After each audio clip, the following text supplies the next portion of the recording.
Bonjour Actuel Média, Annie Soroma, c'est côté Manchola, Pierre, morning anglais côté français côté bonjour, rasta waboko, give thanks and praises to the most high Jah Rastafari. Bismillah ka keneka. Bonjour Actuel Média, bonjour Actuel Média jëm comme be ñina ma offert trata araba fogata c'est juma ma dom kono chien ça va par les filles, non, je dirais pas les dames de Actuel Média, voilà, excusez-moi.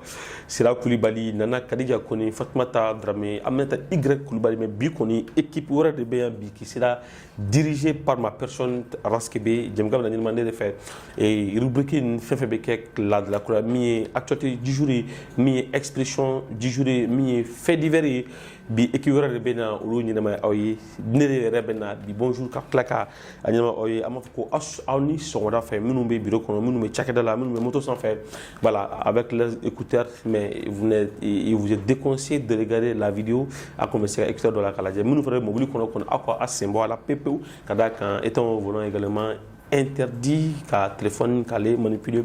Nous nous bureau qu'on nous checker dans la nous nous furo qu'on amana que la faire nous sommes gaboula la ko ani choma mais akana anya bilon to téléphone qu'on a kanyina kata ko chana na wala kata nanjini chala ko di kada très généralement amafuko obishmila ka jimga keneka bonjour Actuel Média.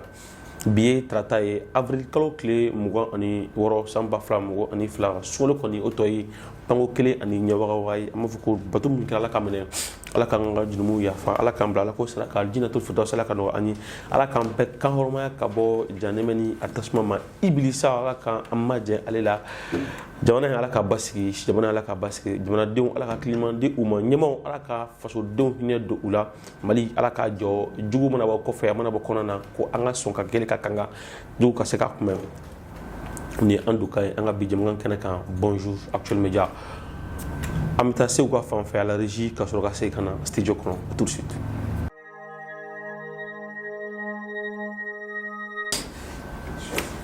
Aw bismillah ko kuraka dem kan kene kan bonjour Actuel Média yani angata anga rubrique forola amala ka foko femi dimanche don carido avricalo clem wa ni samba fla mo ni fla attaque simultanée kon kela kan saba ngona fota c'est vrai kama bafo kan ani nyono kan o kon kan nu kon attaquer la am se foko voiture piégée jugu kon ye mu prenta ka odo bulma fena ka do kan kon koni akoni cheri bona ko sebe o bilan kon madame afalo ko ma akami kon ni tola ala officiellement nam se foko ko anga mine chama kon dankar la ola anga mine chama kon o chenan attaquer kon kela voilà depuis son da fait ka daka c'est vrai ta am se foko mali rebe mali konon c'est vrai quand c'est l'un des camps mi ka bon kosɛbɛ mi an ka maaw ka baara camanba bɛ kɛ o kɔnɔna na bon o kan kɔni ka attaquer a ka bon hakili ma kunnafoni y'a jira k'a fɔ ko sira de bɛ ka dilan o sira bɛ tɛmɛ Sevare da fɛ goudron min bɛ tɛmɛ Sevare da fɛ ni ka taa ɲɛfɛ ko o goudron de bɛ ka labaara o de y'a kɛ mɔgɔ sela ka rapprocher ka na ko sinon d'habitude il n'est pas facile ka se ka gɛrɛ très proche c'est kana voilà encore b'a fɔ ko ala k'an kisi ɲɔgɔn ma attaque simultanée don wagati min o ye susuli kɛ fɛn bɛ Sevare kan ye o waati kelen na tuguni ɲɔnɔ kana tuguni susuli kɛra ye o waati kelen na bafo kana tuguni susuli kɛra hakili la tuguni o waati kelen na tuguni a fɔra ko Burkina tuguni également ko o yɔrɔ fana attaqué la o kɔni bon kunnafoni bɛ ka yɛrɛ k'a fɔ ko maa 100 ni kɔ civil la o de tora la an kɔni ta au parti Maïra on a fait civil cap côté là mais ni attaqué qu'on revendiqué là par Amadou Koufaka non Amadou Koufaka Mogol Katiba ou qu'on est attaqué qu'on revendiqué bon ou qu'on au Koko Bamako Fana m'a épargné c'est le c'est là qu'avant ala kan so climat elle était bon on dit bon voilà na vlog attaqué mais bon voilà ni kuma te ko ni o attaqué ni bagabali tra ka nisi bon ko ma amafuko ala ka kisi ni ñu vraiment ala ka do ani jugu ñu ci fin tigila kaw ala ka akeka ka seba do ka do ani jugu ñu ci kuma ko me ka caya segu rigila kuma be ka caya kada kan voilà a fala ko barkan tala bo gosi kan ko ni blala dron voilà a fala ko charnier d'autre découverte que là mais kuma ko nga caya kada kan argument be ka bon depuis ni anga mo bo officiellement ka kuma Francis ko yara ka foko ou les kan bla ou ka drone mais sans faire ko ils ont été vu l'armée malienne accompagnée avec les mercenaires russes, Wagner, qui ont déchargé de Kata, Churo, bon, Kadiensi, Kaoludo, Akonana. Bon, Français, Tafo, armée à Tafo, encore une flèche la fleur. En tout cas, nous avons choudula encore mara kafo ko armadi no dogo nikele boni obina fo tu as porté atteinte à toute l'humanité et comment te kafo ko kata armadi ko choudo franci do mo do amana ka fen ni ne koni bola e amado kafo ko mali do ni fran ni bola atmosphère ke e atmosphère ke ni atmosphère ke ekele bela jele donc amafo ko alaka jamana alaka lakana Ameta rapidement encore rubrique frola amena ta expression du jour là on a dit ama Mafanta Diabaté fait sonner tout de suite. ESG, École supérieure de gestion spécialisée dans la formation des métiers de la comptabilité et de la gestion d'entreprise. Mafanta Diabaté, allez, qui n'est sur le bon, Hamza Fokoni, allez, chef, follow, bonjour, actuel média, plateau sans faire. Mafanta. Salam alaikum wa rahmatullah, ta'ala wa barakatuh. Alaikum salam wa rahmatullah. Ibsi la makena kono. Maroc do, Algérie do, Walma, Bagdad do. Non, Tunisie. Tunisie do quoi? Ok, tunisienne. Ok. كيف الحال؟ Bon, كنت ساعة كيوه إنت أبو تونسي كنا كنا بيعرفوا يقول كيف الحال شو أنا إيش بمسوي لي سنس أبصر عن جابي وإذا أبصر نو نيكو عليه ولا أبلو تلا مك كيف الحال Kujabila. deux fois ça on faut que Ali a fond duguma ne ma mɛ o. Ana bilkayi. Ok, alhamdulillah. Alors, après ça, parce que c'est ne bɛ arabu kan mais ne y'a fɔ e tɛna faamu quoi. Folikan min ye wele ka lase en filɛbagaw ma yanni baro an ka daminɛ. Sinon ni ne ko n bɛ bi émission bɛɛ kɛ en arabe je peux le faire. Ah oui. E tuma de bɛ pourtant fana bɛ n bɛ bolo dɔɔni dɛ. Ne bɛ sa ko bɛ cogo di e ma se ka fɛn fɔ. Vas-y, i ka folikan ka lase filɛbagaw ma. Foli bɛ an filɛlibaga cɛman ni musoman bɛɛ minnu tɛ sɛgɛn kuma bɛɛ ka comment dirais-je abonné à la page on était aura lamɛnli la. An ka tunisienne n'o ka bamanankan ma jɛ kosɛbɛ. Tiɲɛ yɛrɛ la a bɛ kɛ cogo di. A bɔra Tunisie kun sura yɛrɛ ka na an y'a wele bi kosɛbɛ. Alors expression du jour bi e de bɛna di an ma. Kuma se ni kuma denba jumɛn b'i bolo ka lase an ma bi. Bon tuma de bɛ ne ka bi kuma se fɔlɔ o bɛ nanzarakan couper l'herbe sous pied. Couper l'herbe sous pied. O tɛ ka yiri tigɛli daminɛ duguma ou bien o tɛ di.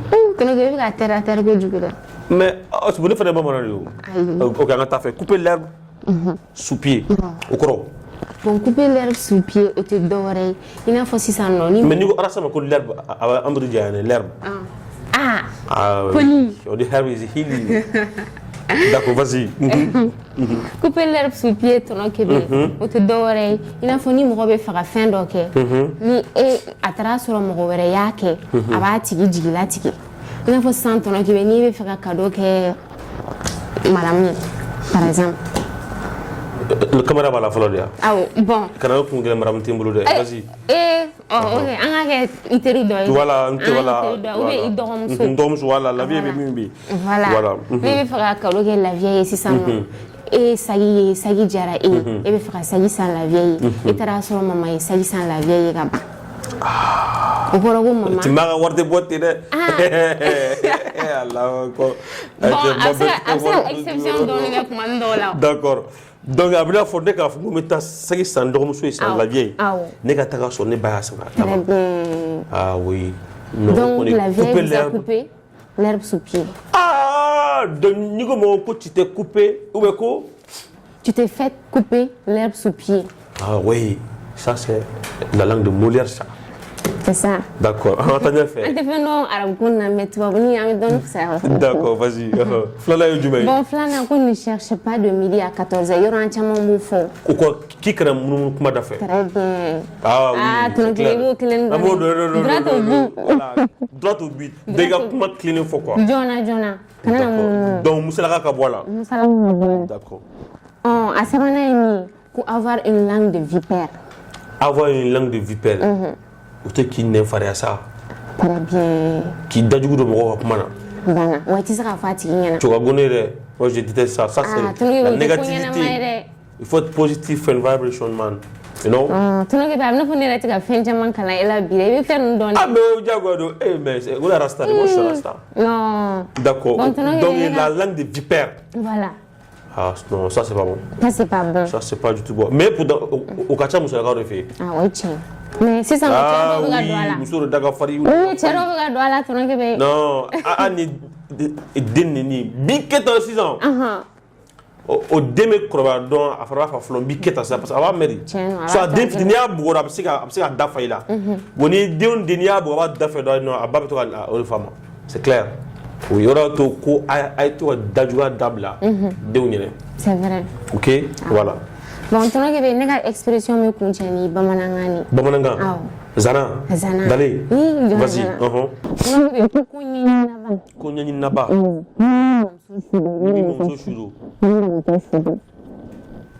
abu minu mamuso be ala ku be fa ko do we minu mo ke be ala ku be fa ka mais comment corroborer ira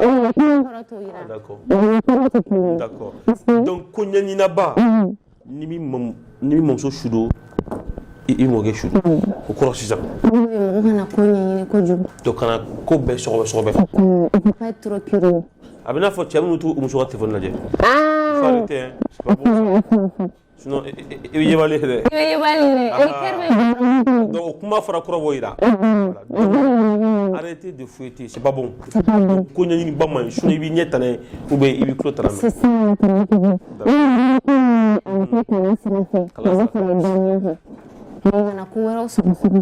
d'accord mai doni abani san ngi labla fo est-ce que solo na e suguru to bi ga de mo ma ni na e suguru to bi shenjul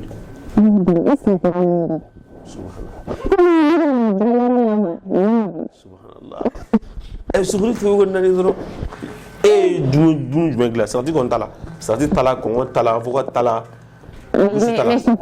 chefan non al ñodi ak classe ba so grand Aïcha mais bon ana 600 muso ay fin de ma doy mais mi kadne ma chama ma do o dunu ko rodi o tien e mi sera dunu jume de glan parce que ne mo mena ya pato en kan a be or sujet ke ay ne te or sujet ke d'accord e mi sera nan jume glan ngani na bon ne nan jume kadi non na mané les américains jamais be glan to godi maintenant il y a jamais ni tara subula kana ni nana ibi tege ko waje ibi yoro franc ibi ga gabuda franc ni charbon le charbon donc ni tege ko 600 bi so gabuda franc awo parce que ni téléphone tege ki tege ko ima ni boro subula tege no gol ni tina siga maga barama ni fewna ma donc ni barama ben nettoyer ga sigi ka charbon e fourne la ibi ka iga gabuda je ga minon bebi koro ibi tege ko waje to ibi ni tege ko waje ibi tasmanya ka daga sigi ni bismillahirrahmanirrahim donc ni o sigi to ibi be tulu ya daga la ka tulu ga to di fono ka tulu ala to jita ibi siga nan solu kututa ka tulu ire ba don mi me sigi ka kini mo tulu gona dépasser ibi tulu pese ni o yewa d'accord ma donc ni tulu ya daga la wala fo be feno wala ko yeti mais est-ce qu'on va en faire bon non on met toi ça d'accord on t'a fait ni yeti ko ya daga la il va to rabler donc ni au blé na donc il veut tout le daga la donc tout est blé il est blé to na yebe d'accord ni tout le blé ni o kala furo d'accord vas-y donc ni tout le blé na ko sebe on se il y a jaba tige kere fe quoi il y a jaba kala donc jaba ko bali d'accord vas-y on t'a fait avant ay mais en fait va ko balo kuti so jaba ko bali wona daga la mais vraiment coup et yoro franc et très coup et tout kala mais jaba ma coup ay jaba be coup jaba be coup ah OK les on t'a fait barama na be d'accord on dit al na jeb sika ko donc ni jaba ko jaba iba ko ka tige ka kala jaba ko la sango donc ni o ke to rogibe na ko iba to aga iran don ba ni blemane do we li lokoti ah l'octi salsa ibo kala tu vois au plus de gratuité ça ma salsa on t'a fait OK to no yebe ni o kala iba to aga iran faga ge gum avec sigi quoi Kashishi. Kasigi. Il n'a pas d'arabe kasigi. D'accord. Donc on l'a il est à Jidon. Kajido. Il est Jidon. En sort il y a jege. Il se a dit donc on va ko il bien il se a ko entre temps il tika jege ko. Ka rofu ngale be rofu donc. Non to don. To na il be rofu de poivre. Lait. Ani persil. D'accord. Il va au sousou. Ko fait il y a jege kono. Ka jege ira adamana. Donc entre temps. Donc ulu be jege la folo. Ulu be jege la folo. D'accord, vas-y, on t'a fait. Donc on va sur daga Jidon na quoi. Donc ni daga Jidon na si ça non, il be céleri, poivron, persil, ani lait, ani poivre, il faut faire sousou adamana. Tu vois, na il se ka fronto misani nu jalan, il faut dokala. Mais il faut faire sousou, ko ge daga la. Daga mi Jidon na le, il faut kola. Ki ga légumes be woro, ko tige ka kala. Ka légumes be woro. Ah, légumes fait me bibolo non. Parce que ça oui, parler en parabole lui. On te dit que les légumes nous aiment bien. Chupon. Chupon, hein? Chupon. Chupon. Goyo. Ani pomme de terre naïja. Pomme de terre, Ani bon, frodoban. Il faut que nous béo ko. Donc à mobile de pomme de terre kalai. Ay, naïja pomme de terre kala, pomme de terre na be mo. Naï do ba. I awo fo gagné. Afel ba ko ngi o pomme de terre ka zamana. Naïja ba ke wo son fanay. Ni mi ja do. D'accord. Mama. Do fo na be nyami kala. Ku. D'accord. Ah oui, il faut faire ça. Donc dans les venus au il y a au jibi ka wuli avec a jigen doni il se ka jeke ta ka kala. O jege ko fla ya. Ah o jege be ka nana. On se jege ma kala. O jege o se jege ma kala. D'accord. Donc dans les be jege ka nana. Il va to abega wuli ni era do ko légumes nunu mona. Il be ka légumes nunu bebo an jege ka bebo wa yete sa ko no fa il fait. Il se ka doni bon nanjila ka ke krefe. Bon wala fo be fɛn dɔ fana kɛ u ka zamɛ la ko geji tiɲɛ na ne t'a dɔn ni o bɛ yan nɔ mais an ka mɔgɔ bɛ kɔn de dɔn ne kɔni tɛ kɔn fɛ mais n'a y'i diya i bɛ se ka kɔn k'a la donc tɔnɔ ye bɛ i bɛ bɛn tɔnɔ ye bɛ ne ɲinɛna yɔrɔnin dɔ kɔ dɛ sisan tuma min na i ye jɛgɛ k'a la i bɛ malo ko k'a sigi pour que malo ka yɛlɛ c'est-à-dire toli bannen sisan ayi tɔnɔ bɛ n'i ɲinɛ n'o kɔ c'est-à-dire toli bannen sa ale hakili bɛ jigin malo la ayi tɔnɔ ye yɔrɔ n'an bɔra ka n'an ji donna ka n'an mɔ ka supɔmu bɛɛ dilan ka ban ka légumes bɛɛ ban malo ale hakili jiginna malo ayi mais tɔnɔ k'i bɛ i b'a dɔn an lafiyalen don k'a fɔ an lafiyalen don i bɛ se ka ji bɛ barama kɔnɔ ka malo yɛlɛ a damana i m'a faamu wa donc o la ni malo yɛlɛla i bɛ malo kɛ fɛn na nana i yɛrɛ b'a la ji min bɛ se k'a mɔ a tɛ nɔɔni d'accord i bɛ dɔ bɔ tasuma la ka kɛ feu doux ye k'a to a ka tobi quoi a ka wusu d'accord a banna donc mais n'an zamɛ dilanna k'a ban timiya fɛn foyi ma k'a la kɔgɔ tiɲɛ don tulu ma se ko ayi a bɛɛ kɔni sera fɔlɔ ka ban ma fɔ ta i ka folikan laban kalasi filanan ma walayi ne filɛbaga donc o ko mɔgɔ bɛna ma fɔ ta furubara b'i bolo zamɛ ko la dɛ parce que a tɛ zamɛ dilan ka di ne ma kɔgɔ t'a la an bɛ Ayisa perew yɛrɛ la bɛɛ yɛrɛ o ayi tɔrɔ yɛrɛ kulonkɛ kuma tɛ i b'a dɔn ko mɔgɔ bɛ ne ka zamɛ commandé mais zamɛ dilanna fɔlɔ n'an bannen kuma tobili bannen tuma min na a taara daga sigi o kɔrɔ c'est clair mo kuma selen mɔgɔ pɛrɛn ko na dumuni kɛ malo daga sigi la o b'a kɛ dun taara sigi mɔgɔ kɔrɔ kɔgɔ tɛ nana kɔgɔ tɛ zamɛ na ayi d'accord olu dɔw bɛ mɔgɔ bɛ se ka ɲinɛ o kɔ mais ça va d'accord i ka foli ka lase filɛbagaw bon ne ka foli b'an filɛlibaga cɛman ni musoman bɛɛ ye an bɛ a fɔ ko n kan bɛ sɔn wɛrɛ inchallah merci beaucoup hali n'a sɔrɔ i ma se ka zamɛ kɔni tobi n'o tɛ dɔw ko fajiri jɔ ko joli yɛrɛ à tout de suite an ta bɛ nali. Pour tous vos besoins en librairie, papeterie, matériel informatique, appareils électroniques et divers, rendez-vous chez Acadé Informatique. Mafanta Jabate ame ale fo ale bɔra ka expression du jour di an ma min ye kumaw k'u ta bakurubaya la nanzarakan na ka tila k'a kɔrɔ fɔ tuguni an ka todunkan na Mafanta kɔfɛ an bɛ taa ɲɛfɛ fɛn min ye fait divers o bɛna di an ma Adam Jalo fɛ à tout de suite. Adam Jalo ale ye kɛnɛ sɔrɔ Adam i ni sɔgɔma filamuso ko est-ce que wɛrɛ b'e bolo Adam bon a n'an ta fulful non a n'an ta ni a n'an ni fulful sɛdɛ jaati ko bɛ cogo di ça va bien alors bi fait divers la bon sani an ka tɛ folikan min bɛ wele ka lase filɛbagaw ma yanni an ka don a kɔnɔ i bɛ sun na kɔni Ayi ne tɛ sunna dɛ. Bon cɛ parce que e bɛ ka bonya cogo min est ce que i bɛ sunna dɛ. Mara ne bɛ sunna dɛ. Mais ɲinan kɔni. D'accord. Ɲinan bɛ tɛmɛ an kan. Mun bɛ la ɲinan furudimi de bɛ la ɲinan kɔ. Ɲinan an ma ɲinɛ. An man kɛnɛ. Awɔ. Embargo. O bɛɛ b'a la. Gɛlɛya. Gɛlɛya b'a la. D'accord vas-y ara i ka foli ka kala se filɛbaw ma. Ayiwa an b'an filɛlibaga bɛɛ jama bɛɛ lajɛlen fo mɔgɔ minnu bɛ k'an suit minnu tɛ ɲinɛ ka kɛri belebelebaw bila an ka vidéo kɔrɔ an b'an ka foli u ka kɛriw kɛ belebeleba ye toujours an b'an ka foli lase olu ma f'u sigiyɔrɔ la an b'a fɔ k'u ni ce an filɛli la toujours nu ce Actuel Media choisili la voilà Adam fait divers dun b'i bolo bi an ka fait divers kɔnɔna la an yɛrɛ n'i y'a ta k'a lajɛ an bɛna se sunkalo ban ma yɔrɔ la sisan a banna ka ban yɛrɛ parce que bɛɛ ɲinɛ sunkalo kɔ seliko de bɛ sen na sisan seliko kɔni effectivement seɲɛkɛ ko fini ka rendez-vous bɛ ka ta voilà siɲɛnaw fɛ yen sa préparatifs bɛ ka kɛ maintenant préparatifs kɔnɔna la an y'a ye atelier de couture la i b'a fɔ ɲinan gɛlɛyara nka ni san tɔw tɛ kelen embargo ani fɛn caman donnen don a ko kɔnɔna na an ta ka na bɔgɔla m'an bolo n'an ye zorobilenligi ta ka na o ta bannen ya glace a banna pewu maintenant an kɔni an y'an sɛnsɛn ka se atelier la an y'a jateminɛ atelier caman bɛ yen marché t'u bolo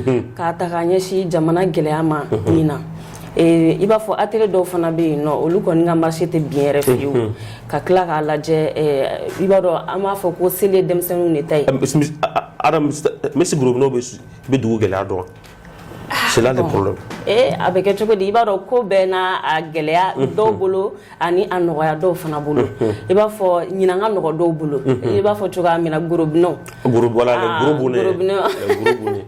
ɲinan bon a gɛlɛyara mɔgɔ caman bolo n'an ye majorité jateminɛ sur 100% an bɛ se k'a fɔ 79 ou 80 ouais olu caman bɛ gɛlɛya la bi tante i ma bureau la ni sun bɛ tigɛ ne b'a fɔ bɔ ni ye budget n'a bɛnma i t'a dilan ka na n'a ye ni wari min fana da warimisɛn tɔw na hali dɔrɔmɛ kelen t'a jɛ n'a y'a jɔ wari min a banna dɛ n ko warimisɛn tɛ buru mɔgɔ kɔ bi fɔlɔ i bɛ 200 tɔmɔ sisan hali n'i ye 20 tɔmɔ i y'i ja c'est très clair donc gɛlɛya ye donc an bɛ se k'a fɔ ko mais gɛlɛya in kun ye mun ye bon n'i y'a ta k'a lajɛ ɲinan gɛlɛya in kun ye embargo ko yɛrɛ de kosɛbɛ bari fɛn tɛ ka don mɔgɔ caman fana tɛ ka se ka bɔ ka taa k'u ka kow ɲɛɲini feerefɛnw fana bilalen bɛ yen feerefɛnw fana bilalen bɛ yen nɔ donc caman ka sɔrɔda ye ka bɔ ka taga fɛnw de feere ka na ni wari ye bon caman fana ka sɔrɔda ye ni fɛnw de bɛ don kɔnɔna la olu bɛ sɔrɔ kɛ o cogoya de la bon n'i y'a ta k'a lajɛ Mali kɔnɔ yan nɔ an ka exportation an ka importation de ka ca n'an ka exportation ye c'est très clair donc o de ye gɛlɛya bɛ Mali kan Mali kɔnɔ hali cure bɛ don anw fɛ yan cure effectivement ko fɛn caman bɛ don yan nɔ donc o ye mɔgɔ caman ka sɔrɔda ye dutigiw sɛgɛnnen don dutigi caman sɛgɛnnen don donc o la mɔgɔ caman donc atelier tigiw b'u plaindre ɲinɛ k'a fɔ ko marché tɛ yen marché tɛ yen bon an ta ka nɔgɔ t-shirt bɛ an ta ɲɛnabɔ hakilatu bɛ marché bɛrɛ tɛ atelier tigiw bolo dɔw kɔni bɛ alhamdulilayi mais sur o ye gorobinɛw bɛ taa fini kala minnu fɛ yen voilà c'est ça même gorobinɛw bɛ taa fini kala minnu fɛ yen donc bon n'an y'a pourcentage jateminɛ an bɛna ye k'a fɔ sur 100% mɔgɔ minnu ma marché bɛrɛ sɔrɔ ɲinan o ka ca ni mɔgɔ ye marché sɔrɔ d'accord mais bon denmisɛnnin dun tɛ se ka taa fini kalanbali bon musow fana tɛ se ka taa fini kalanbali dutigiw sɛgɛnnen don dɛ dutigiw sɛgɛnnen u bɛ boli na suguya bɛɛ la walasa o denw bɛ fini sɔrɔ cogoya min na ala ka nɔgɔya aw ye amina ala ka nɔgɔya aw ye amina donc o de tun y'an ka bi fait divers ye k'a lase an filɛlibaga bɛɛ tulo kan u ka lajɛ ɲinan gɛlɛya in filɛ nin ye cogoya min na a ma nɔgɔn atelier tigiw fana k'a faamuya k'a fɔ ko ɲinan ni san tɔw fana tɛ kelen ye ni ala ni kira sɔnna ma san wɛrɛ a bɛ nɔgɔya ala amadu ko ban hɛrɛ la ala ka ban hɛrɛ la araw seli la ka ban e seli fini sɔrɔ bon an kɔni an bɛ k'an débrouiller dɔɔnin e bɛ se fini sɔrɔ an t'a gɛlɛya dutigiw bolo bon est-ce que o tɛ muso bɛ kumakan yan o ye min fɔ kɛ an t'a gɛlɛya n'a sɔrɔla ka d'an ma don min an b'o don mais n'a ma sɔrɔ an t'a n'o muso bɛɛ b'o fɔ kɛnɛ ma denmisɛnninw de ta ka gɛlɛn Adam muso bɛɛ b'o fɔ kɛnɛ ma n'i taara so i b'i da sama ayi sisan musow y'a faamuya k'i ɲɛ kun ayi non sisan musow y'a faamuya média yɛrɛ sira fɛ fɛnw bɛ fɔ mais wari tɛ yen o n'i y'a ye ɲɛ kun wari de bɛ yen kɛ n'i ɲɛ kun i tila k'a bila kɛ sisan kɔni a ma nɔgɔn dɛ d'accord an b'a fɔ ko ala ka sunkalo kɔni tɛmɛ ko ɲuman d'an bɛɛ lajɛlen ma seli tɛmɛ ko ɲuman ala ka da bɛɛ ma seli fini kalali tɛ diyagoya ye bala ni a sera k'i to lahala min na ne bolo kama an ka taa baara kɛ ni o ye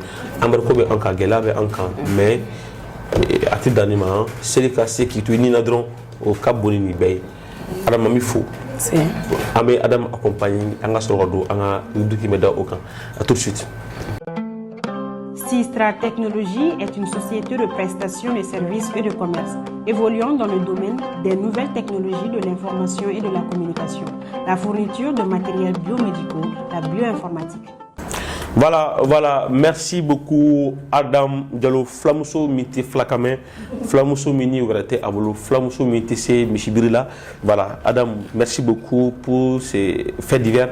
Amitania fait féminin, Fatmata Sissoko ni avec Falema ko anta Seliko be nyadmema dugu be di o muso ko ni maro uniforme ko bon senka bon tunka bazin tissu Gesner Veba adjuma be tuguni akacha kulo glana kulo ma glana kulo kofo bon senga bon tunka ko ke wardi miche wardi tonto wardi voilà abe fo encore ni tatala anta bena Seliko be nyadmema kambi bamako gorobino gulu les gros bonnets. À tout de suite pour recevoir Fatmata Sissoko Anta. Fatmata Sissoko Anta, les connaît qui n'a sur féminin, c'est les Kobe Nyadjumena Anta. Kobe Toudi. Ça va. Bien dormi quand même. Don. Il faut faire la c'est moi. Ça n'a pas d'âme, la gel baro bella gel. Il faut le c'est que vous tenez nous bana gel sans que le temps flanc faut lui de pousser. D'accord. Alors c'est qu'on est là. Bon, c'est là, Mousso Benyari, Demson Benyari, Antia Contatala. Dugu be tugo di mo be tugo di sel ko ina toro be nya ta kala je dugu lenu ni clé flare dugu lenu surtout toro be ko awcha ko se tala anta tala jora balare bo anta ko ni war mi ba mu di o bani di ni wala e war be bo de kuna na isa ni na berte de ni na ko toro na toro kunne tara dugu na toro yibi te ko ba dama me sugla ko be bu de nga selfie ebe kuna ni ko musuma ko fini jula abata wasa wa fi par exemple toi attends comment il avait voulu ta soula ça il t'a très bien tara dana ba dana muso ka gola di dana de wala di il t'a très bien donc na go mi wafla il va très bien kana faut que me chigila mais comment ça mais weroni fa kanga wala de obudu tu wala de atome abena tu nyam si wala na so ko ama buka tu ala ta soula me tara o era kari muso ko avec tiga chama go tele jama be yo o suguni d'accord anta me dugu be tugudi tono we nya jate minen wakati na dugu ka kalan ko to ko dugu ya jate so to am sula ka were seli be ga se kundi ko be se na jabida ko be se na uniforme do mo gom fruleno wa gabu dala to li fino lu be jube gabu dala ga tono we gabu dala to bi fino kan mo ni sinam to mo be fini kala to mala te ga uniforme bon be ga en furusa bonini c'était émié dugu 600 mais et muso be jien ta du kuna muso be asa habito no abikunu kwa muso be asa nere masa ni re here fadon chela nere no toko e masara ma ay tray wote fu gabu de la fin be san jume ay tray ni gabu de la fin ne ga gelo so ma vetani ma sel fini so o dute gelati ay de c'est la tono hiwi fuli ga fini du fuli ga fini e me tono ba kala to e ta so kura do pateli mi korole do pateli bo ibo do tono hiwi e so korole do sel tono be sel fini ko ma gele wa e so korole do fini mais tono be ne la sel fini tene bulu anta ngo muso berbe ni fo plateau sans fait muso berbe ne ga ko man cha koy mais ala kanichi anta tono ni ya jade me muso fa ben fa dum be karale no wa d'accord an ta fait dugu gabu la fin surtout jabira ko tono hebe ni tara jabira ro la be ta soro kuma la depuis so mara fa muso be sul ga ta jabira na mais jabira jago dia tono be jago ro ne tono hebe ebe sa be jabite sina ay mun cey tono be ni au contraire ebe sa be ga ma jabira sina o sel dan ngire ni aki itega la we sina tono bi par fo wani ki par jabiga itega jabi mo par tono hebe e pa ga do che fene do che ba fe ore be do bilala ta fait anta anjume tuni tono hebe o bola la fana mais fini kan ko fini gala ko taru fi taru on a ne tara ta ya fe tono mi tan dem senu ma fini bla d'accord taru ga ma so ko fini ne jora e tono be ne kamana gane fini ne jora ko fini ne jora ko mais afro te ko fe jono anta tono ya be ga to ni war ma daw ma jona am se ka tan fini jona to ni ko ko imiti do fana che mane na boro ro fer na tono hibi akon ko akoma no ne surtout am jamana be la halam na sa gelabi wakati gelabi surtout ne bɛna min mais kundilanw dun ce ne yɛrɛ an ka jan kundilan yɔrɔ an ka jan mais ne bɛ est ce que bɛ kundilan yɛrɛ ka chapeau tɛ yen nɔ est ce que mɔgɔ bɛ kundilan ara ni fɛnkɛ tugun chapeau mais chapeau kasa de bɛ bɔ o de chapeau mais dɔrɔn entretien kɛlaw n'i taara d'olu ma olu b'a entretien sinon ne yɛrɛ filɛ chapeau kasa de bɛ bɔ n'ala ye ci muso b'i ka baara yɔrɔ i muso yɔrɔ k'i la walahi sinon funteni mana don a kila o y'i mago salen de ye quoi o bɛ dɔrɔn n'o y'a sara fɛ u b'a siyɛ de quoi mais o ka gole ye sa ayi tɔnɔ bɛ o y'a mɔgɔ min tɛ entretien k'u ta la u b'a siyɛ n'u y'a bɔ bisimila nka a ser'o la a mais tɔnɔ n'i y'a kɛ chapeau dɔrɔn t'o kɛ o mɔgɔ minnu yɛrɛ bɛ n'u tɛ entretien k'u kunkolo la ni fitini sera u bɛ sɛgɛn e fɛn bɔ sisan donc ko ne fɛ kunsigi minɛ o a mais tɔnɔ n'i ye ta i b'a dɔn ko entretien bɛ ta la an yɛrɛ bɛ b'o kalama sinon ne tɛ n ta siyɛn dɛ o kɔni o kelen b'a la dɛ an ka dedigi y'o kelen dɛ i bɛ t'o siyɛn ɲimi t'a la fana alors mais an ta mais n'i ye nin bɛɛ ta mais denmisɛnninw bɛ cogo di parce que denmisɛnninw bon ni seli b'a dɔn denmisɛnninw bɛ kulo ko saga mais bon selifitini na sogo ko bon misi sogo ni fɛnw i b'a sɔrɔ bɛɛ bɛ tɔntɔn na quoi o ye cɛ u tilan seli sɔgɔmada fɛ u bɛ jɛ u bɛ sogo faga awɔ mais problème min arasaw tɛ sogo dun o de y'an ka problème tɔnɔ bɛ ne yɛrɛ mun yɔrɔ nin fɛ arasaw tɛ sogo non joli b'o fɛn fana to dun non dantanfɛn wɛrɛ man ka balo dantanfɛn wɛrɛ la quoi tɔnɔ kɛ bɛ fo ne ka nin ko in sɛgɛsɛgɛ mɔgɔw bɛ kuma nin fɔ c'est-à-dire une créature ne peut pas prendre une autre créature comme proie c'est pas bon ne bɛ mɔgɔw dɔn olu tɛ sogo dun an tɛ jɛgɛ dun an tɛ sɛ dun an tɛ sɛ dun non même pas c'est pas bon joli i tɛ se ka balo dantanfɛn wɛrɛ la o c'est pour mɔgɔ si ma deli ne ye sogo dunna bi don ne yan personne ne kɔni ma deli k'i yaala la o banna a docteur sɔrɔla k'a fɔ ko ne tɛ sogo dun n tɛ jɛgɛ dun yiriden dɔrɔn hali tɛ kin dun yiriden dɔrɔn yiriden dɔrɔn ne tɛ salati dun non mais c'est parce que o yiribulu ye ne tɛ kini dun ne tɛ foyi dun yiriden kɔ wa n tɛ sogo fana dun n'i ko ko yiriden aw ka fɛn fana bɛ sɔrɔ a la marijuana o yiriden kɛ o yiriden o yiriden o d'accord alors mais an ta nin bɛɛ kɔfɛ ni seli fana sera c'est-à-dire kangari kan ka da denmisɛnninw ni denbaw masaw u k'u hakili to denw na accident ko surtout i bɛ mun f'u ye yanni an ka kuncɛ o yɔrɔnin na surtout selidon fɛ n'i y'a jateminɛ i b'a lajɛ denmisɛnnin caman bɛ tunun dɔw somɔgɔw a bɛ k'u kɔnɔ u bɔra u bɛ taa foli la kari kɔnɔnaw na mais i bɛ taa sɔrɔ dɔw bɛ tagama quartier ni quartier la tɔnɔ i bɛ denmisɛnninw ye goudron la u bɛ quartier ni quartier dɔw a bɛ kɛ sababu dɔw yɛrɛ bɛ tunun an bɛ ne bɛ kangari da masaw ye u k'u hakili to o denw na kosɛbɛ denmisɛnninw fana u kana taga yɔrɔ jan k'u yɔrɔ janya k'u ka k'u la kojugu min bɛ kɛ sababu ye ka tununi na s'u ma d'accord an ta seli kɔni sera bon ni seli sera muso bɛɛ bɛ fɛn dɔ dilan spécialement seli la est-ce que e b'o baara kɛ so wa ne kɔni bɛ dɛmɛli kɛ mun na mais min y'a fɔ ko ne yɛrɛ ka bɔ ŋani ala ka kɛ ala k'o cɛ e t'o kɛ mais sisan ni seli sera sisan mɔgɔw bɛ taa seli kɛnɛ na i kɔni b'o kɔni kalama mais seli kɛnɛ ye jogo joli dɔrɔn ese fila de tɛ est-ce que fila tɛ donc o kɔrɔ ko dalu e yɛrɛ bɛ ka kuma fɔ toi tu n'es même pas sûr de ce que tu avances dɔrɔn ne kɔni bolo fila de don non ayi a dɔrɔn ne bolo fila de don fila don walima fila de don tɛ saba don naani fila don mais a fila bɛ seli cogo di tɔrɔ ye wa ala ko tiɲɛ n t'o dɔn dɛ i t'o dɔn n t'o kɔni dɔn mais an ta e bɛ se ka jimafɛn jumɛn dilan k'a di mɔgɔw ma ni seli sera mais tɔrɔ bɛ jus fana feere jus feere kun ye de walasa tɔrɔ n'a fɔ ne b'a dilan ne ko jus feere kun ye de walasa k'o donc kɔrɔ ko e tɛ se ka jus dilan ne bɛ se ka jus dilan mais tɔrɔ i b'a dɔn seli ko ka ca mɔgɔw t'i yɛrɛ bila olu ko ni mais e bɛ se ka jus jumɛn dilan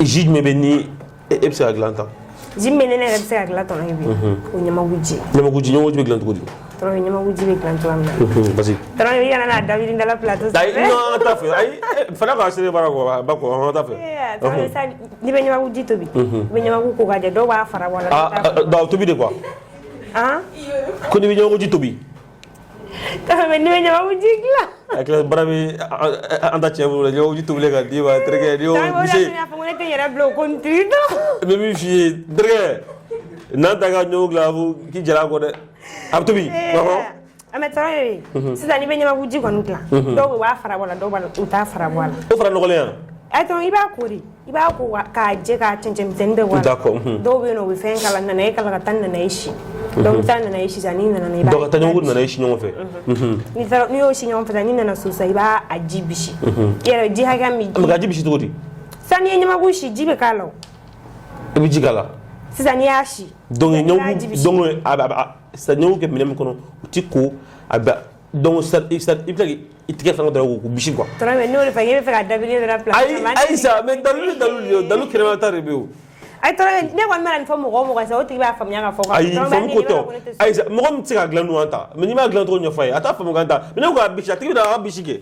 Tɔrɔ bɛ mais donne recette aux gens. Tɔrɔ bɛ n'i ye ɲamaku ko n'i nana e ko sisan ka taa si ka o y'a sɔrɔ minɛn kolen b'i bolo tɔrɔ bɛ n'i y'a k'a kɔnɔ n'i nana i b'i tɛgɛ ko tuguni tɔrɔ bɛ ka sɔrɔ k'a kɛ minɛn jɛlen dɔw b'a kɛ tɛmɛ la dɔw b'a kɛ fini tɛgɛ fɛgɛmani o y'a sɔrɔ o bɛɛ kolen bɛ tɔrɔ bɛ i b'a bisi o la donc ji hakɛya min b'i yɛrɛ jɔ o y'a sɔrɔ i ka ji jɛlen kɔni sigi i b'o ji hakɛya min jɛ parce que dɔw b'a farima fɛ dɔw t'a farima fɛ. ne kɔni ne bɛ farima de fɛ. farima de ka di e yɛrɛ dɔrɔn donc n'i y'a bisi sisan sukaro min ja i b'o sukaro hakɛya nin k'a la ka sukiri vanille ni fɛn ninnu k'a la mɔgɔ min tɛ sukaro yɛrɛ dun i bɛ se k'olu ka jabɛti sukaro nin k'a la dɔrɔn k'a kɛ bitɔn kɔnɔ k'a bila frigo la ne t'a dilan cogo.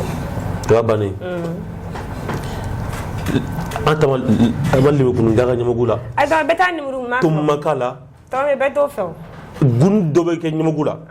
ɲamaku mina fɛn fɛn bɛ yen tant que ni kasa tigɛla ma k'a la i tɛ se k'a min. o tɛ sigiri vanille ye de. o tɛ sigiri vanille. wa tɔrɔ o de y'a to ne y'a fɔ ko ne tɛ zi dilan ninnu ne tɛ n yɛrɛ bila la ne bɛ taa san dɔrɔn. ayi mais e da ko i bɛ se ka ɲamaku dilan. donc an ta cɛ baara y'i bolo dɛ an tɛ i ka foli ka kilasi filaw ma yanni baro an ka kun cɛ. folikan laban b'an bolo k'a lase an lajɛlibagaw ma ala ka sunkalo tɛmɛ ko ɲuman. amiina rabi lase an bɛɛ lajɛlen. an ta est ce que suna ɲɛna kosɛbɛ. ne suna mais ne tile y'a daminɛ retard kɔnɔna na. tile fila. tɔrɔ ka ca ni tile fila yɛrɛ. tile joli naani. vendredi kun y'a une semaine ala ko tiɲɛ. d'accord mɔgɔ fo fɔlɔ ta. an bɛ folikan laban b'an bolo ka lase an lajɛlibagaw ma ala ka sunkalo tɛmɛ ko ɲuman d'an ma. amiina rabi. bi tile tagabolo yɛrɛ bɛ cogoya min na sun bɛ ka ne yɛrɛ sɛgɛn dɔɔnin dɛ. ala ka sun tigɛ ala k'a yira ne n'aw bɛɛ lajɛlen na. sun tigɛ ale hakili bɛ sun tigɛ de an ta min fo i ni baraji i ka nin walawalali la ka d'aw ma an t'a bilasira an bɛ don rubrique wɛrɛ kɔnɔ ka sɔrɔ k'a kun cɛ. OTS est là pour tous vos besoins en matériel électronique et électroménager. aw bisimila kokura Action Media ka jabaranin sanfɛ an bɛna bi babu ka kun cɛ ni fɛn min actualité du jour ye o kɔnɔna bi fo laban na Modibo Soyiba Tarawele di nato wɛrɛ de bɛ an bolo kɔrɔ bi ale na actualité di o ma bakurubaya la bi jamukan ka sɔrɔ ka kun cɛ nato. oui ko bɛ to di. ça va. bana fisala kɔni. alhamdulilayi bi ka fisa. ala ka nɔgɔya kɛ. yarabi. ka tɔrɔ nɔgɔya. ami. k'i kisa nɔgɔya mais kɔni i ka muso min b'i bon de. cɛ n jugu ka ca dɛ depuis n nana bɛ ka n filɛ cogo dɔ la a kun man d'u ye n ka na o. mais c'est à dire bɔsitigɛla dɔ bɛ ne bolo a permet tila k'a d'i ma. o bɛ diya n ye n'i y'o siri cɛla wa ka don i bolo la ni jugu ɲɛ dɛ a bɛ yɛrɛ de a bɛ yɛrɛ. o bɛ diya n ye kosɛbɛ. o ma ɲi dɛ d'accord jumɛn b'i bolo k'a la ou bien sani an ka taa folikan min b'i bolo k'a lase filɛbagaw ma. n bɛ Action Media filɛbaga bɛɛ lajɛlen fo mali kɔnɔ ani mali kɔkan an b'a fɔ u bisimila ko kura tuguni an ka jamukan in kɛnɛ kan an bɛ taa don jamana kunkanko kuma caman na pour que ka a ɲɛf'u ɲɛna peut-être u bɛ dɔw kalama mais a bɛ caman bɛ sɔn ka kɛ hakililajigi ye. n'ala sɔnna ma alors bakuruba min b'i bolo k'a lase aw ma. bakuruba fɔlɔfɔlɔ min bɛ yen. système kɔni attaque t'a la kɔni parce que ça o kuma man. attaque b'a la dɛ. e m'a mɛn ko sinon Rasta ne bɛ da yan. e Rasta ne meurt pas bon saya kuma man nɔgɔn. saya kuma ye a ma n'an si ye. ne fɛn yɛrɛ ka go ne jɛn o ye saya de o de kama ne bɛ hali publication Facebook kan ne b'a bɛɛ aimer n b'a commenter mais ne tɛ saya commenter dɛ. o ye joli dɛ n ka cɛ. n t'a commenter parce que n'i y'a a bɛ se k'i ye o a bɛ ye. cɛ n'i y'a aimer a bɛ ye quoi bon min ka jugu n'i y'a like yɛrɛ non saya bɛ ye de. David doit aller salir de mɔgɔ min y'a aimer quoi. Donc je partage pas, je like pas, je commente pas. ne t'a o de dɛ. N'i yɛrɛ m'a zappé ka tɛmɛ de. Ne t'a o de. Voilà vas-y dans ton tour. Information fɔlɔfɔlɔ min bɛ an bolo bi bon kura tɛ ka sababu kɛ a kɛra a bɛ tile damadɔni bɔ o ye an ka marabolo ɲɛmaa n'o ye premier ministre an ka wasabolo ɲɛmɔgɔw u kun y'a wele pour que ka taa masala parce que a kun tɛmɛna u fɛ yen nɔ a bɛ kalo 9 ɲɔgɔnna tan bɔ ko hakilina dɔw b'a bolo a bɛ fɛ ka min waleya maliyɛn. plan d'action gouvernementale. bon maintenant a taara o présenter olu yɛrɛ y'a ye k'a fɔ est-ce que a ma se an ka premier ministre wele ka na pour que a ye kuma min fɔ an ye n'a sera ka a réaliser wa donc u y'a wele jeudi tɛmɛnen alamisadon pour que ka se ka kuma a kan bon député ninnu n t'a dɔn conseiller pas de député voilà bon caman kumara kuma camanw fɔ dɔw yɛrɛ y'a yira k'a fɔ n'o ye Nusa de ye ko premier ministre parce que premier ministre a rapport bila ka taa CNT la k'a fɔ ko a ye a ka plan d'action a sera ka waleya 100 30%. 30-80%. Voilà, bon, fɛn y'a yira k'a fɔ Nusa y'a yira k'a fɔ ko ni o ko kɔni bɛ ten tɔ de k'a kɛlen b'a fɔ ko premier ministre 3/10 de sɔrɔ. O b'a yɔrɔ don ko n'an tun bɛ 3/10 de awɔ. ko n'an tun bɛ école la ko o ye moyen de renvoi de ko kɔrɔ ko premier ministre. I b'o o moyen appréciation dɔn wa? Médiocre. Mais 3 tɛ médiocre de. Ayi o tɛ ne ka kuma in na to. Ah mais 3 est médiocre de dɛ. Nusa de y'o kɔni fɔ. 2 Mali 1 nul.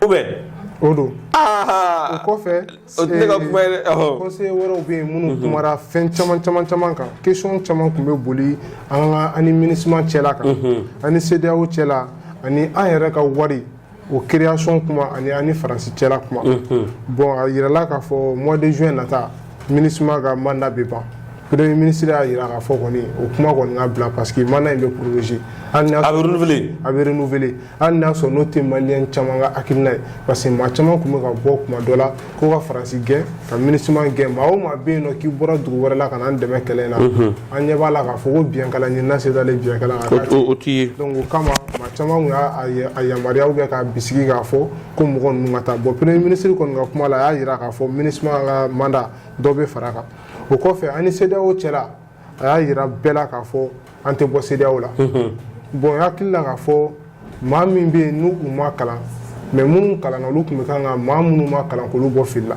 parce que bɛɛ b'a dɔn k'a fɔ CEDEAO sariya yɛrɛ kɔnɔ pour que jamana ka bɔ CEDEAO la il faut que président de ka k'a wagati un président démocratiquement élu voilà jamanadenw ye président procédure fana bɛ taa fo san 1 de la voilà bon ça veut dire que fɛn mun don fɛn nɔgɔn tɛ en même temps CEDEAO kɔnɔna la ni jamana b'a kɔnɔ échange la wariko ta fanfɛlaw la aw bɛ ɲɔgɔn dɛmɛ kuma caman na bon k'a kɛ i b'a fɔ ko min dɔrɔn CEDEAO kɛlen don ka gɛrɛntɛ sigi an kan bi k'a fɔ k'an bɛ bɔ CEDEAO la k'a nafa t'an kan o tɛ dɛ nafaba de bɛ CEDEAO la ka sababu kɛ fɛn caman donc premier ministre kɔni y'a jira k'a fɔ ko an tɛ b'o la o kɔfɛ tuguni an ka wariko parce que maa caman kun da don wayi dɔw ko a baara daminɛna yɛrɛ voilà ko ka wariko ko k'a lajɛ an ka se ka Mali yɛrɛ ka wari dun voilà bon premier ministre kumara o fɛnɛ kan ko bi ko tɛ Mali ka wari kuma yɛrɛ bolo ko mais mun de kama Mali bɔra o wariko la ka na don CEDEAO la ko kuma caman na fɛn caman de b'a ko kɔfɛ ko il faut que an ka lajɛ ka miiri o koɲɛ bɛɛ lajɛlen na yanni an ka fɔ k'an bɛ bɔ CEDEAO wari la n'o ye franc CFA ye bon o kɔfɛ a y'a yira k'a fɔ kɔni hali ni Mali wari bɛ créer bi kɔni tɛ a t'olu ka hakilina la fɔlɔ o kɔfɛ ani Faransi cɛla an kɔni ka jamana ɲɛmɔgɔw ye Faransi ambassadeur kɔni gɛn a taara mais ambassade bɛ jamana kɔnɔ halisa ambassadeur kelen de taara coopération fana ma jɔ coopération ma jɔ en même temps accord de défense min b'an ni Faransi cɛ n'a fɔ komi maliyɛn caman b'a kalama cogoya min na an ka mɔgɔw ye sɛbɛnfura k'a lajɛ ka yɛlɛma dɔ don a la min tɛ Mali arranger k'o bila ka taa pour que cogoya la u bɛ se k'o falen o b'a yira k'a fɔ an ni Faransi cɛla hali n'a gɛlɛyalen don bi an ka ɲɛmɔgɔw ka hakilina tɛ an ni Faransi ka bɔ ɲɔgɔn bolo fɔlɔ hali n'an bɛ se ka bɔ ɲɔgɔn bolo Sogɛli ka kuma b'a yira k'a fɔ an ni Faransi bɛ ɲɔgɔn bolo halisa bon bakuruba la nin de kun fɔra mais mɔgɔ dɔw fana ka ɲininkali kun taara équipement militaire kan ni o ye sɔrɔsiw ka minɛnko ye bon dɔw y'a yira k'a fɔ an ye minɛn caman sɔrɔ wa sɔrɔsiw bɛ ka baara kɛ bi bɛɛ ɲɛ bɛ a la k'a sababu kɛ minɛn ninnu ye mais k'u bɛ fɛ k'a dɔn minɛn sanna joli premier ministre y'a yira k'a fɔ ko ni fɛn bɛ maliyɛnw kun kan bi k'u bɛ kan ka min ɲini k'a dɔn ko o ye de k'a fɔ an ye minɛnw san wa minɛn bɛ ka baara kɛ ko mais minɛn sanna wari mun na ko maliyɛnw kana ɲininkali ko la. ne Buguye tɛ kaso la nin de la. mais o de kɔni fɔra bi dɛ. fili bɛ min bɛ yen fili bɔra. hali sisan a bɛ boli a bɛ kalo caman bɔ bon bakuruba la nin de kun fɔra mais ne kɔni bɛ min fɔ maliyɛnw ye an k'a lajɛ nin yɔrɔ in na an ka hakili jagabɔ caman kɛ kuma caman na fɛn dɔ ka di jamana kɔnɔdenw ye mais est-ce que o kan ɲi ma. bon ni ɲɛmɔgɔ fana y'a yira jamana kɔnɔdenw k'a bɛ se ka kɛ dun. voilà bon ɲɛmɔgɔw y'a yira n na k'a fɔ ko a bɛ se ka kɛ an wulila an kuleliw nɔfɛ mais bi u tilala ka yira n na k'a fɔ k'a tɛ se ka kɛ mais est-ce que a ma se cɛ ka fɔ jamana kɔnɔdenw ye wa min bɛ se ka kɛ an k'o fɔ min tɛ se ka kɛ an k'o fana fɔ ɲɔgɔn ɲɛna mais n'a ma ɲɛ ni kuma kɛra dɔrɔn min ka di jamana kɔnɔdenw tulo ye k'o mɛn k'o fɔ walasa an ka taa boulevard la ka taa mankanw ci mais halisa problème bɛ ka to yen nɔ il est temps que an ka problème in lajɛ ji ɲɛma jɔlen n'a ka ban o kɔfɛ actualité mun bɛ an bolo o kɔni ye dusuma kasa ye k'a sababu kɛ an dusuma kasalenba don to o kuma ye man ne mais a bɛ kɛ cogo di ne fɛn mun kɔni ma ban kɛli ma a tɛ ban fɔli ma mais mun de kɛra na to an ka finitigilakaw an ma deli ka min ɲɔgɔn ye n bɛ se k'a fɔ o de kɛra yɔrɔ 3 n'o ye ɲɔnɔ bafɔ ani sevare wagatinin kelen ka bɛn sanga kelen ma an ka finitigilakaw attaquera nin yɔrɔ 3 bɛɛ lajɛlen na ɲɔgɔn fɛ mais an ka kunu finitigilakaw ani bi finitigilakaw n bɛ se k'a fɔ mɔgɔ kelen de don mais mentalitéw tɛ kelen ye dɛ fɔlɔ u tun bɛna bi an kan ka taa mais a kɛra sababu ye an ka finitigilakaw kɔni ye wulikajɔ kɛ pour que ka se ka sebaaya sɔrɔ ni mɔgɔ min kan bon an ka diripa ni o yɛrɛ bɛnnen don sɔrɔsiw ka kunnafoni di ma donc olu ye communiqué kɛ k'a jira k'a fɔ ko sevare kan kɔnɔna la dɔw taara banbaci wale kɛbaga dɔw taara k'u bɛ taa bin an ka sɔrɔsiw kan sevare yen nɔ an ka sɔrɔsi maa 6 o de bɔnɛn'u ni na Ala ka hinɛ u la ami o kɔfɛ mɔgɔ 15 o bana la mais min ye jugulakaw yɛrɛ ka yɔrɔ ye an sera ka mɔgɔ 11 faga olu la o kɔfɛ tuguni téléphone an ye téléphone dɔw minɛ u la ani sɔrɔsiw yɛrɛ ka maramafɛn caman bɛ yen nɔ u bɛ fagali ni baaraw kɛ ni mun ye an sera k'u caman minɛ o la yen nɔ bafɔ an ka sɔrɔsi kelen bɔnɛla ni na yen nɔ bana la disons o kɔfɛ tuguni an ka hélicoptère n'o an ka pankuru in ye o fɛnɛ kelen joginna a ma kɛ a jogini ma bonya kosɛbɛ mais a joginna mais ɲɛmɔgɔ y'a mais a bɛ se ka pan kɔni bon pour le moment a tɛ se ka pan fɔlɔ mais ko dilanni dɔw bɛ ka k'a la u b'a dilan joona dɛ tile 2 in na ko a bɛna pan u b'a dilan joona tiɲɛni mun donna a kun ma dala ni tiɲɛni jugumanba don d'accord o kɔfɛ tuguni ɲɔnɔ fɛnɛ an ka finitigilakaw banbagaci walew kun ser'u ma yen fɛnɛ mais yen nɔ an ka mɔgɔ 4 o de banala ani an ka mobili 2 o fɛnɛ tiɲɛna mais an ka kunnafoni di siraw fɛ ka taa finitigilakaw yɔrɔ u ye min yira k'a fɔ k'a bɛ wagati bɔ an ka sɔrɔsilakaw u wulilen don ka jɔ kosɛbɛ jugulamɔgɔw kama fɔlɔ jugu de tun bɛ na attaquer mais bi an de bɛ ka t'u sɔrɔ f'u dagayɔrɔ la ka dankariw la donc o kama u bɛ k'a lajɛ ka ko sugu bɛɛ kɛ walasa an ka finitigilakaw u bɛ se ka n t'a dɔn n bɛna kuma in fɔ bamanankan na cogoya min na u jaw bɛ se ka papa cogoya min na walasa ka jatigɛ walew kɛ wala ka jatigɛ walew kɛ mais ko min yɛrɛ k'a yira finitigilaka banbagaci wale ninnu na k'u ka nin ko fɛn o fɛn bɛ ka kɛ ko n'u kɔni ma ban kɛli ma olu fɛnɛ tɛ ban u sɛgɛrɛli ma pour que ka dankariw la ko fɛn o fɛn de ye k'a fɔ k'u bɛna se ka fɛn de kɛ min bɛ se k'u ja papa k'u k'o bɔ u kunna bon nin de kɛra nin dɔgɔkun in kɔnɔna la bakuruba la an bɛ se ka min sɔrɔ kunnafoni na ka di an filɛbagaw Nato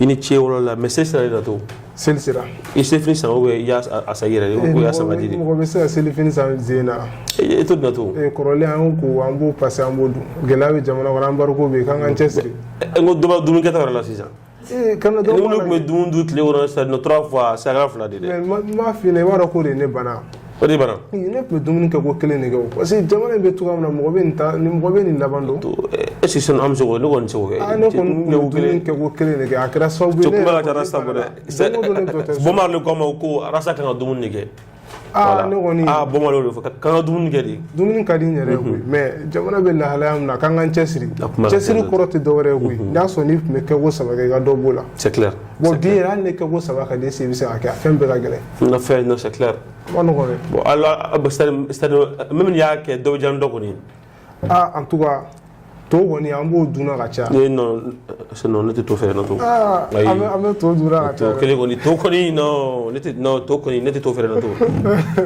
to ouais kɔni to dun ka ɲi mɔgɔ ma ne de t'a fɛ a ka ɲi dɛ to yɛrɛ fana kɛra faama dumuni pour que i ka se ka to ne kɔni t'a fɛ faama dun do fana dun ne kɔni t'a fɛ a nanjima wa a ganna wa non n tɛ to fɛ Nato ala k'a nɔgɔya ne ni ba tun bɛ kɛlɛ fɛn kɛ o nɔfɛ ko to de bon ne yɛrɛ fitinin ne tun tɛ to dun mais bi o tɛ bi yɛrɛ ne kɔni t'a dun bi n fana bɛ to ka n kɔgɔ la kosɛbɛ ni nana ko tobi dɔn n bɛ taa kɛnɛ ma n'an kɛlɛ dɔrɔn a bɛ to tobi ne ba b'o kɛ na n'an kɛlɛ a bɛ to tobi parce que n bɛ tile kɔngɔ dun n'an mi fu merci beaucoup nin yɔrɔ la Nato de tun bɛ an bolokɔrɔ fɛn min ye ka actualité di aw ma ni de tun b'an bolo bɛ ka yira aw la jɛmukan lase aw ma balo kɛ ni a denkɛ fɛ Arasikibe maa min tun bɛ technique la bi o ye Akilas Jara a classe d'amélé montage la c'est au club la no sur la diffusion na abena kumbati jalo sur ay ama ko akambe ani vraiment wassalam